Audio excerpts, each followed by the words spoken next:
بسم اللہ الرحمن الرحیم الحمد للہ رب العالمین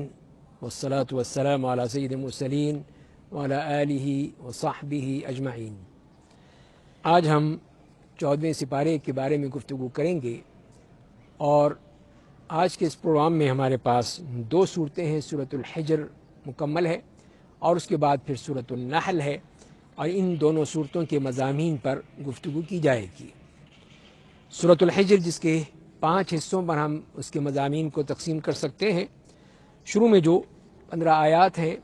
اس میں رسول اللہ صلی اللہ علیہ وسلم کو جو مجنون کہا کرتے تھے اور قرآن مجید کا مذاق اڑایا کرتے تھے، ان مجرموں کو ہلاکت کی دھمکی ہے، اور اس کے ساتھ ساتھ پھر غلبہ اسلام کی بشارت دی گئی ہے کہ تمہارے اس طرح کہنے کے باوجود اس کا کوئی بھی اثر نہیں ہوگا۔ اصل غلبہ اللہ کے لیے ہے، اللہ کے دین کے لیے ہے، جس کی حفاظت کا سامان اللہ تعالیٰ خود فرما رہے ہیں، انا نحن نزلنا الذکر وانا لہ لحافظون۔ اور جو لوگ قرآن کریم کا مذاق اڑاتے ہیں، نبی کریم صلی اللہ علیہ وسلم کا مذاق اڑاتے ہیں، وہ بہت جلد پچھتائیں گے اور کہیں گے کہ کاش وہ مسلمان ہو جاتے۔ اور اس کے ساتھ ساتھ پھر دوسرے پیراگراف میں ہم دیکھتے ہیں کہ توحید کے آفاقی دلائل بیان کیے گئے ہیں، کہ جو اللہ تعالیٰ کی مختلف نعمتیں ہیں، مختلف قدرتیں ہیں، مختلف اس کی مخلوقات ہیں، اس کا تذکرہ کر کے ان کے بارے میں ذکر کیا گیا ہے کہ وہی رب قادر ہے جو کہ ان تمام چیزوں کو پیدا کرنے والا ہے، اس میں جو مخلوقات ہیں ان کو رزق دینے والا ہے، اور اسی کے لیے اللہ نے ہر چیز کو لیے اسباب معیشت مقرر کر دیے ہیں۔ وَإِن مِّن شَيْءٍ إِلَّا عِندَنَا خَزَائِنُهُ وَمَا نُنَزِّلُهُ إِلَّا بِقَدَرٍ معلوم۔ اگلے پیراگراف میں ہم دیکھتے ہیں کہ جس میں توحید کے انفسی دلائل دیے گئے ہیں، جس میں قصہ آدم اور ابلیس، معرکہ خیر و شر بیان کر کے خیر و شر، جزا و سزا کا قانون بیان کیا گیا ہے، اور اس کے ساتھ ساتھ وہ لوگ جو کہ بہکے ہوئے ہیں، غاوین جن کو کہا گیا ہے، اور اس کے مقابلے میں ہدایت یافتہ متقین ہیں، ان کے انجام کا بھی بتا دیا کہ وہ بالکل مختلف ہوں گے۔ انسان اور جنات دونوں کو آزادی اختیار دی گئی ہے۔ انسان کی تخلیق مٹی کے سوکھے گارے سے کی گئی ہے، جنات کو پہلے آگ سے پیدا کیا گیا۔ تو ایک جن ابلیس نے اپنی آزادی کا غلط استعمال کیا اور آدم کو سجدہ کرنے سے انکار کر دیا، گستاخی کی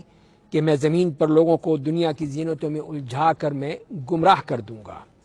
اللہ تعالیٰ نے بتایا کہ میرے خاص بندوں پر تیرا کوئی زور نہیں چلے گا، تو ان کو ورغلا نہیں سکتا، بہکا نہیں سکتا، صرف وہی لوگ تیری اتباع کریں گے جو خود بہکے ہوئے ہیں، غاوین میں سے ہیں، وہی لوگ تیرے ساتھ چلیں گے۔ اور اس کے مقابلے میں جو ابلیس کی پیروی سے بچنے والے متقین ہیں،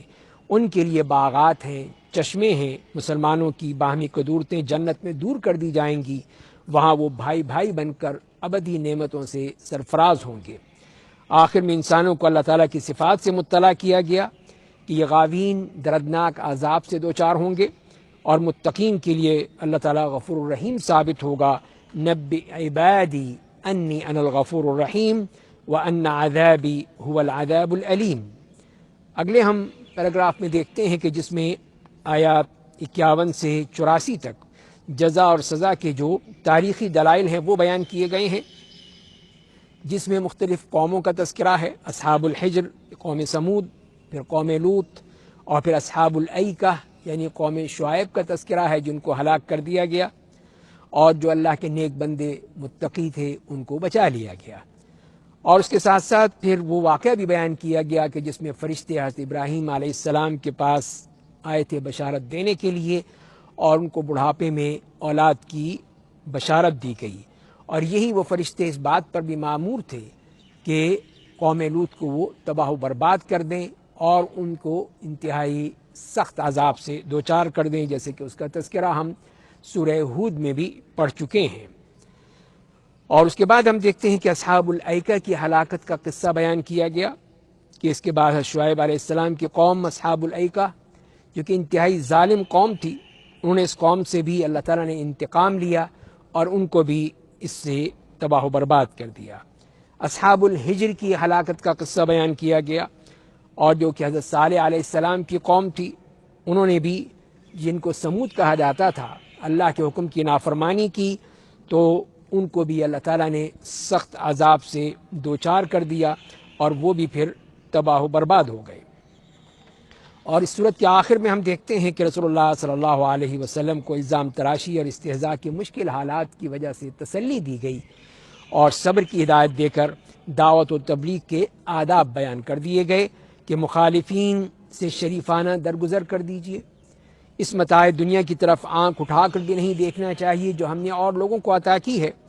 مومنوں کے ساتھ نرمی سے کام لیجیے، دعوت کا علی الاعلان اظہار کر دیجیے، فاصدع بما تؤمر، اور مشرکین کی بالکل پرواہ مت کیجیے، وَأَعْرِضْ عَنِ الْمُشْرِكِينَ، مخالفین کی دل آزار باتوں پر اپنے دل کو تنگ مت کیجیے، وَيَضِيقُ صَدْرُكَ بِمَا يَقُولُونَ، حمد کے ساتھ تسبیح اعتبار کرتے ہوئے سجدہ کرنا چاہیے، اور آخری گھڑی یعنی موت تک ثابت قدمی کے ساتھ اللہ کی عبادت اور اطاعت کرنی چاہیے، وَاعْبُدْ رَبَّكَ حَتَّى يَأْتِيَكَ الْيَقِينُ۔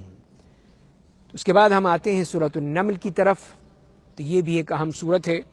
اور اس کو ہم 6 پیراگراف اس کے مضامین کے لحاظ سے بنا سکتے ہیں۔ آیات 1 سے 21 تک یہ بتایا گیا ہے کہ خالق اور مخلوق برابر نہیں ہو سکتے، توحید و خالقیت کی عقلی دلائل دیے گئے، وحی اور رسالت کا مقصد بیان کیا گیا کہ وہ انذار ہے، اللہ کو خالق اور پھر رب کو اور پھر الہ مان کر اسے حاکم بھی تسلیم کر لینا چاہیے، من دون اللہ، کیونکہ خالق نہیں ہیں، مردہ ہیں، زندہ نہیں ہیں، لا علم ہے، لہذا ان سے مانگنا جائز نہیں ہے۔ آیات 22 تا 34 میں مشرکین مکہ کے خلاف فرد جرم ہے کہ یہ لوگ مشرک ہیں اور متکبر ہیں، آخرت کے منکر ہیں، آخرت کا مذاق اڑانے والے ہیں، اس کے خلاف متقی وہ اہل ایمان صحابہ کرام کا کردار ہے، ان کے اوصاف حمیدہ کو اجاگر کیا گیا۔ مشرکین مکہ منکرین آخرت ہیں، متکبر ہیں، اللہ تعالیٰ متکبرین کو پسند نہیں کرتا۔ قرآن کریم کو اساطیر الاولین یعنی پرانوں کے قصے کہانیاں بیان کر دینا،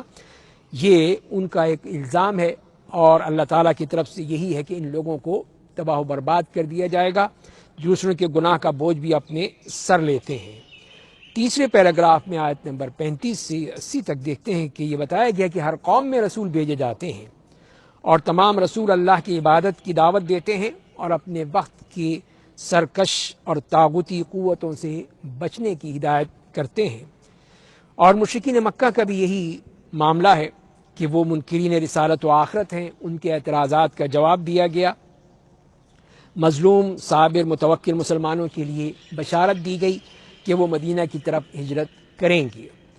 رسول اللہ صلی اللہ علیہ وسلم پر جو اعتراضات کیے گئے تھے آپ کی بشریت کے حوالے سے، ان کا جواب دیا گیا، منکر رسالت کو تنبیہ اور منصب رسالت کی وضاحت کی گئی۔ اس کے بعد ہم آگے چلتے ہیں جس میں دیکھتے ہیں کہ آیت نمبر 90 سے لے کر 119 تک اللہ اور بندوں کے حقوق کی وضاحت کی گئی ہے، اور 3 چیزوں کو کرنے کا حکم اور 3 چیزوں سے بچنے کا حکم دیا گیا ہے۔ اللہ کے بعد والدین اور رشتہ داروں کے حقوق ہیں، عہد اللہ کے پاس اور لحاظ کرنے کی ہدایت دی گئی، ابلیس کے شر سے بچنے کا حکم دیا گیا، رسول اللہ صلی اللہ علیہ وسلم پر بشریت اور افطراء کے الزامات کا جواب دیا گیا، ہجرت کرنے والے مظلوم صابر مسلمانوں کا اجر مغفرت کا وعدہ ہے، مظلوم مسلمانوں کو کلمہ کفر کی رخصت دی گئی کہ وہ کہہ سکتے ہیں بشرطے کہ دل میں کامل ایمان ہو، اور اس کے ساتھ ساتھ مہاجرین کے درجات بیان کیے گئے۔ ایک خوبصورت تمثیل کے ذریعے سے قریش کی قیادت کو کفران نعمت کی سزا سے ڈرایا گیا، حلال و حرام کے احکام بتا کر توحید حاکمیت کی وضاحت کی گئی، اور 5ویں پیراگراف میں سیرت ابراہیم سے توحید اور شکر پر استدلال کیا گیا، اور پھر آخری پیراگراف میں جو آیات 125 سے 128 تک، اس میں دعوت کے کچھ آداب بیان کیے گئے کہ دعوت اللہ کے راستے کی ہو، دعوت حکمت کے ساتھ ہو، دعوت موعظہ حسنہ کے ساتھ ہو، دعوت جدال حسن کے ساتھ ہو، شر کا جواب بھی دیا جا سکتا ہے، صبر و استقامت کا حکم دیا گیا، مکر اور سازشوں سے آزردہ نہ ہونے کی ہدایت کی گئی، تقوی سے اللہ کی معیت حاصل ہوتی ہے، احسان سے اللہ کی معیت حاصل ہوتی ہے، اس طرح یہ صورت بھی مکمل ہوتی ہے اور یہ پارہ بھی مکمل ہوتا ہے۔ اللہ تعالی ہمیں قرآن کو سمجھنے، پڑھنے اور عمل کرنے کی توفیق عطا فرمائے۔ وآخر دعوانا ان الحمد للہ رب العالمین۔